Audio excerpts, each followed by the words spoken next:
그리스도 안에서 사랑하는 성도 여러분, 이동훈 목사의 성경의 세계 시간입니다. 우리는 기독교 윤리 혹은 그리스도에 있는 어떤 윤리와 도덕적 삶을 살아야 할 것인가 라는 것을 때로는 보다 더 좀 신학적으로 학문적으로 이해를 하기도 하고, 또 때로는 그렇게 학문적으로만 접근할 것이 아니고 좀 더 현실적으로, 좀 더 구체적으로, 좀 더 우리의 삶 속에 적용될 수 있는 어떤 무엇으로 정리하는 것이 낫지 아니한가라고 하는 생각을 계속하면서 이 논의를 계속하고 있는 것입니다.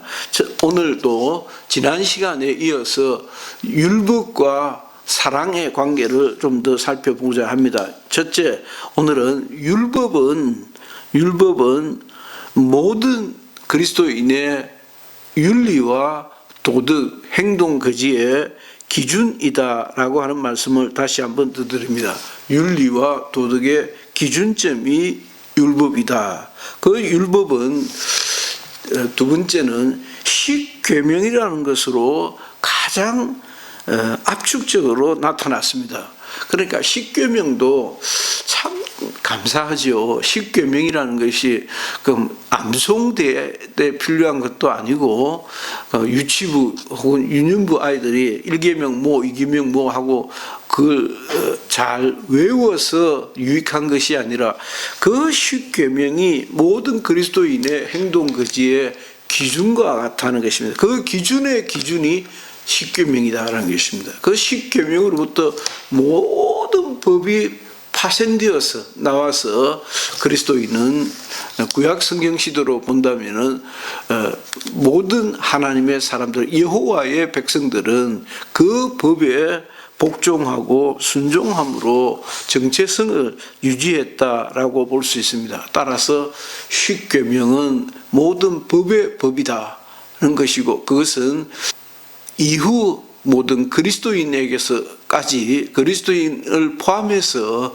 모든 그리스도인의 행동 거지의 기준점 혹은 중심점과 같다라고 하는 것입니다. 두 번째는 오늘은 조금 발전해서 그 기준점이 닫혀 있거나 폐쇄된 것이 아니고, 그 기준점으로 십계명이란 딱 고정되어져 있는 그런 개념이 아니고, 그것은 요지 부동의 어떤 그런 개념이 아니고 진리를 향해서, 그러니까 정말 이 율법이라고 하는 십계명을 중심으로 하는 율법이라고 하는 이 하나님의 말씀이 정작 우리에게 요구하는 것은 무엇인가? 율법은 절망으로 우리를 이끕니다. 참 귀한 것인데요, 구약 성경의 결론은 절망입니다. 이스라엘이 쫄딱 망해버렸습니다. 이스라엘은 부계가 되어버렸고, 그 백성들은 디아스포라 다 세계 곳곳으로 다 흩어져 버렸고, 지금 러시아가 우크라이나와 맹렬히 싸우고 있는데, 싸우고 있는 것도 아니죠. 힘센 놈이 힘 약한 애한테 쥐어박았는데 너무 세게 쥐어박아가지고 애가 코피가 터지고 난리가 난 것입니다. 그러면서 그 땅을 다 빼앗아 버리려고 하는 것이거든요. 이 러시아의 우크라이나 침공은 정말 기독교 신학적으로 한번 고찰해 보아야 하는 아주 폐악짓입니다. 왜냐하면 러시아와 러시아의 우크라이나 침공은 무슨 상당한 이유가 있는 것도 아닙니다. 왜 너희들 그렇게 성가시게 우리 딱 턱 밑에서 그렇게 성가시게 굴어라고 주차고 패고 난리가 났던 겁니다. 처음에는 이 새끼 말 안 들어 하고 알밤을 줬는데 알밤이 세게 맞은 거예요. 그러니까 야 하고 형이 왜 때려 하고 대드니까 다시 뺨을 치고, 뺨을 치다가 걷어차고 그렇게 침공을 해서 많은 사상자를 어마어마한 정비를 들여가면서 우크라이나를 지배하려고 하는 것입니다. 이것도 신학적으로 굉장히 한번 생각해 봐야 되는 것입니다.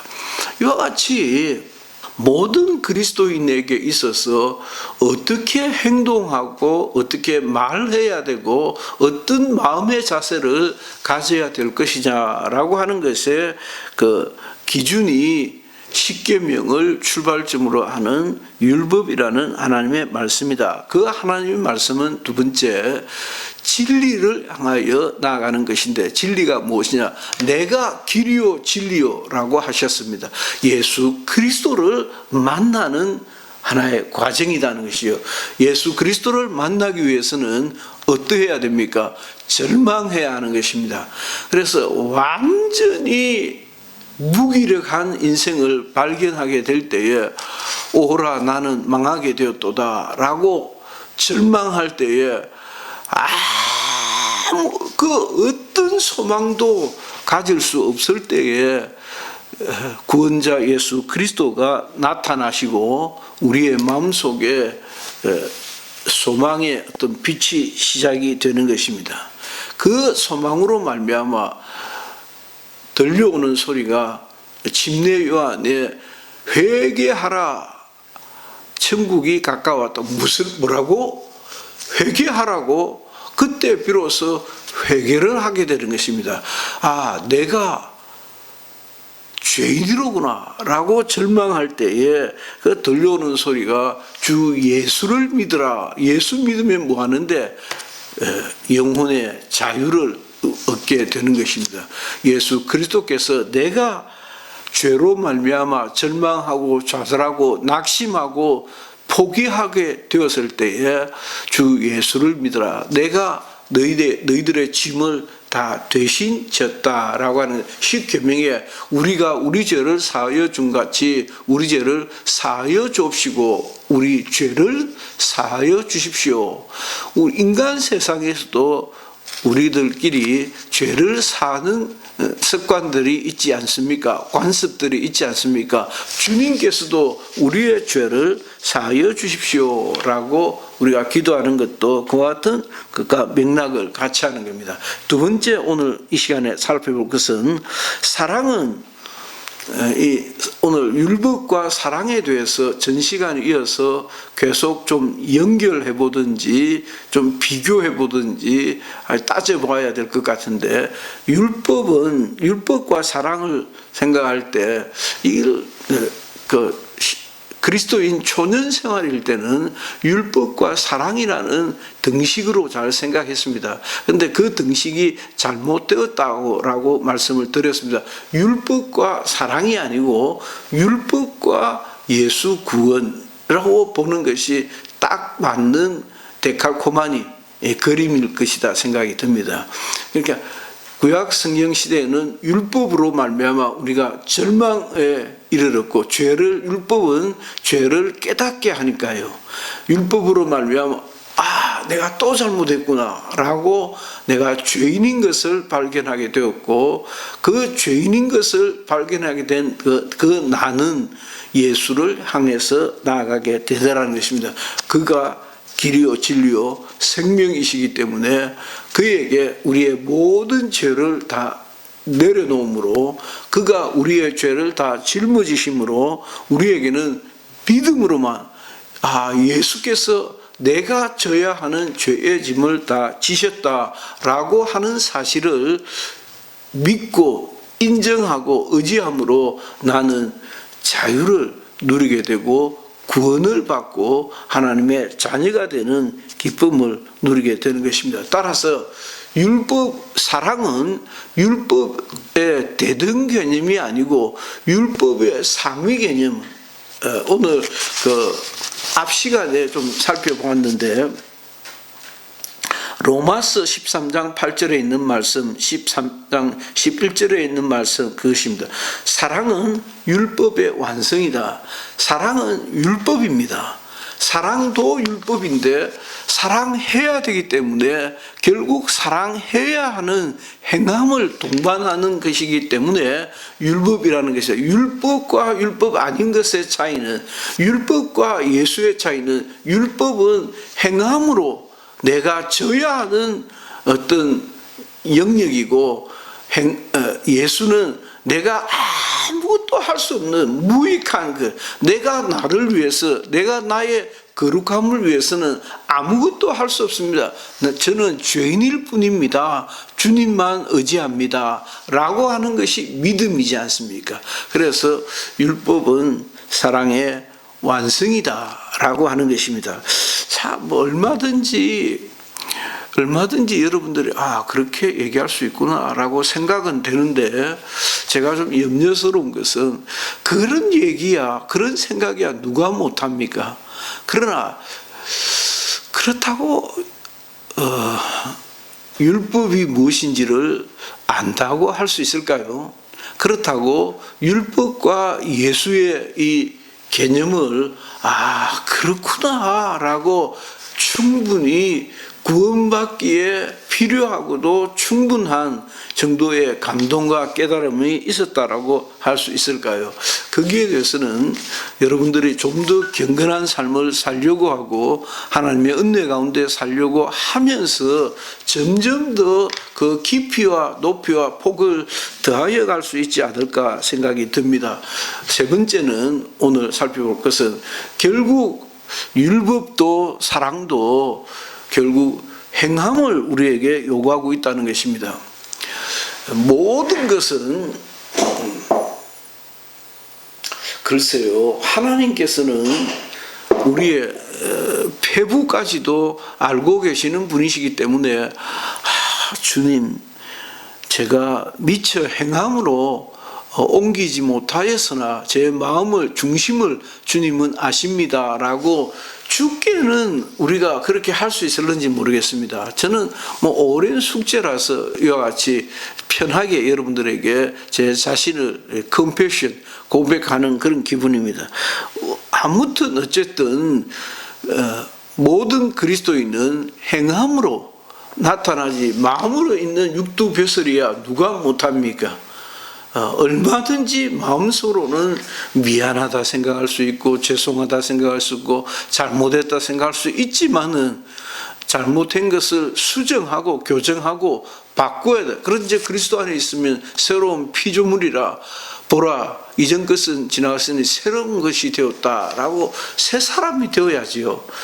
새로운 삶을 살아야 하는 과제가 우리에게 남아 있습니다. 그래서 율법의 상대 개념은 예수 구원이다라고 할 수 있겠습니다. 그 다음 네 번째는 이와 같이 율법과 사랑 혹은 율법과 예수 구원이라고 이렇게 상대 개념을 한번 설정해 보았는데, 율법이 기준이 되어서 어쨌든 율법이라는 기준은 유효합니다. 유효한데 그 율법이라는 기준이 되어서 상황과 맥락을 잘 살펴봐야 된다, 고려해야 한다라고 하는 말씀을 드릴 수 있겠습니다. 그렇게 해야 기독자의 윤리와 도덕이 성립이 된다는 말씀입니다. 그래서 율법으로만도 아니고 그것은 꽤나 닫혀있는 하나님의 말씀이고, 상황만을 얘기하고 율법이 없어져 버리면, 기준이 없어져 버리니까 또다시 원점으로 돌아가 버리니까 그건 뭐가 잘못됐는데? 라고 물을 때에 자문자답해도 마찬가지입니다. 자문자답해도 뭐가 잘못됐는데? 내가 왜 회개해야 되는데? 내가 왜 니한테 용서를 빌어야 되는데? 라고 할 때도 마찬가지로 율법이라는 기준점이 살아있기 때문에 그 율법의 기준이, 그 율법은 너도 나도 감당해야 되는 자연법이라고 했습니다. 그 자연법이 있기 때문에 그 율법에 의해서 우리는 그 율법은 그러했지만은 그때 그 당시에는 도대체 그 말씀을 지킬래야 지킬 수가 없었다. 거짓 증거하지 않을 수가 없었다. 이걸 어떻게 얘기해야 되나? 라고 그때의 그 전후 좌우 맥락을 참고로 하고 상황을 고려해서 딱 나오는 어떤 답이 있는데 그것이 그리스도인의 모범 답안이다라고 하는 것입니다. 자, 그 다음에 살펴봐야 할 것은 초보 그리스도인들에게 많이 있는 오류입니다. 율법 폐기론자들의 오류를 한번 더 정리를 해보면 그러면 도대체 율법이 살아있다는 거야. 율법대로 살아야 한다는 거야. 어쨌다는 거야. 어째야 된다는 거야. 라고 할 때 그럼에도 불구하고 율법이 가지고 있는 효용성이 있는데 율법이 없으면 첫째 중심이 상실된다라고 하는 말씀으로 대신할 수 있겠습니다. 앞서도 말씀드렸듯이 중심이 없기 때문에 두 번째 회개하지 않습니다. 중심이 없고 회개하지 않기 때문에 세 번째 예수 그리스도께 이르지 못하는 것입니다. 그래서 율법의 기능을 우리가 이렇게 좀 정리를 해볼 수 있겠습니다. 사랑이 절대적인 것이 아니고 사랑은 절대적인 규범이라기보다는 우리가 사랑해야 되는데 내가 나를 사랑한 같이 내가 나를 늘 항상 뭘 먹어야 할지 무슨 옷을 입어야 할지 어떻게 살아야 할지 늘 내가 나를 고려하지 않습니까? 내가 나를 고려한 것 같이 이웃을 우리가 사랑해야 되는데 그 이웃에 대한 우리의 사랑이 진정한 사랑이다. 그 사랑으로 율법을 완성하는 것이다 라고 말씀드릴 수 있겠습니다. 저는요 사실 40대 중반쯤에서부터 진돗개를 하나 키우면서 강아지를 좀 좋아하게 되었는데 그때 왜 진돗개를 키웠느냐면 제가 꽤 스트레스가 심하고 뇌경색 진단을 받았어요. 나처럼 규칙적이고 운동 많이 하고 평생 그렇게 살았는데 이게 뭔 날벼락이야. 그 이후에도 제가 또 진단을 받고 그래서 뇌경색을 3번이나 했습니다. 뇌경색을 3번이나 하고 심근경색을 2번이나 하고 그래서 스텐트가 여러 개 제가 가슴에 박혀 있는데 이런 스트레스를 어떻게 하면 이길 수 있을까? 내 마음을 좀 강아지에게 주면 어떨까 싶어서 강아지를 한번 키워봤습니다. 요즘 생각은 좀 틀려요. 아니 하나님 아버지 우리 집 호프가 병 안 들고 살다가 지 수명대로 살도록 도와주세요. 하고 제가 찝찝거리기도 하고 이놈 아프지 말아라. 내가 돈 없으니까 니 돈 드릴 거 없다. 아프지 말고 잘 니 수명만큼 살다가 죽어야 된다 하고 쓰다듬기도 하고 또도 이렇게 건드리기도 합니다. 이렇게 말이에요. 강아지도 요즘 얼마나 돈이 살기가 나으니까 그렇겠죠. 얼마든지 뭐 삼계탕 끓여가지고 사람도 제대로 안 먹는 삼계탕 끓여가지고 강아지한테 덥석 주고 그 맛있게 요즘 사람들은 저렇게 강아지도 뭐 이게 밥그릇도 얼마나 나이스한 밥그릇을 비싼 밥그릇을 사가지고 그걸 씻겨주고 닦아주고 해가지고 그 밥을 또 얹어주고 옷 챙겨주고 이불 깔아주고 똥 닦아주고 옷을 닦아주고 별짓 다 하지 않습니까? 그런 것들을 생각하면서 하물며 동료 인생들일까 봅니까? 그런 생각을 해봅니다. 강아지에게도 저렇게 마음을 쏟아서 사랑을 보내는데 고양이에게도 그렇게 사랑을 보내는데 하물며 사람들이어야겠습니까? 얼마나 더 사랑하고 살아야 되겠습니까? 라고 제 자신을 반성하고 그 사랑에 대한 당위성 사랑하고 살아야 한다라고 하는 것을 부채질하기도 합니다. 우리는 아무튼 하나님의 뜻이 어떻게 우리에게서 실현되어져야 할 것인가, 그것은 사랑입니다. 그 사랑은 율법의 완성입니다. 사랑이 복음이라는 것이 아니고 율법의 완성인데, 우리가 어떻게 마음껏 사랑할 수 있습니까? 마음껏 사랑하지 못하기 때문에 주님, 오늘도 정말 마음껏 사랑하지 못했습니다 라고 주님을 의지하면서 예수께로 우리가 한 걸음 더 가까이 나아가게 되는 것이지요. 구원자 예수 그리스도로 인하여 영혼의 무궁무진한 자유와 평화가 있기를 주의 이름으로 축원합니다. 사랑하는 시청자 여러분들께 심령의 자유와 평화가 있기를 예수 이름으로 축원합니다.